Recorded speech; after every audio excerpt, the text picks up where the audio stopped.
ఇవాళ అంబటి రాంబాబు గారికి court bail మంజూరు చేయడం జరిగింది. మేము అనుకున్నట్టుగానే దేవుడు మా యందున్నాడు, అన్ని గమనిస్తున్నాడు. మాకు జరిగినటువంటి అన్యాయాన్ని కూడా ఆయన గమనించాడని నేను అనుకుంటున్నాను. ఆ రోజు వెంకటేశ్వర స్వామి దర్శనం అయిన తర్వాత జరిగినటువంటి ఈ ఇన్సిడెంట్స్ అన్ని ఏవైతే ఉన్నాయో అదంతా కూడా వెంకటేశ్వర స్వామి గారి దర్శనం అయిన తర్వాత జరిగింది. సో అన్ని ఆయన గమనిస్తూ దేవుడు మా యందు ఉండి ఇవాళ మాకు రాంబాబు గారికి బెయిల్ రావడం జరిగింది.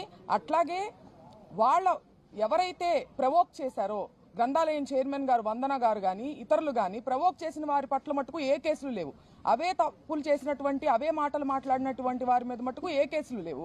వాళ్ళకి స్టేషన్ బెయిల్ ఇచ్చేసి పంపించేయడం జరిగింది. దాడి చేసిన వాళ్ళు ప్రవోక్ చేస్తే నోరు జారినందుకు ఇతరితర కేసులు పెట్టి ఒక కేసులో బెయిల్ వచ్చినప్పటికీ ఇంకా రిమాండ్ ఎక్స్టెండ్ చేసే ప్రయత్నంలో పీటీ వారెంట్లు వేసి మమ్మల్ని ఇబ్బంది పెట్టే ప్రయత్నం చేసినప్పటికీ ఎవ్వరూ దేవుడికి మించిన వాళ్ళు కాదు.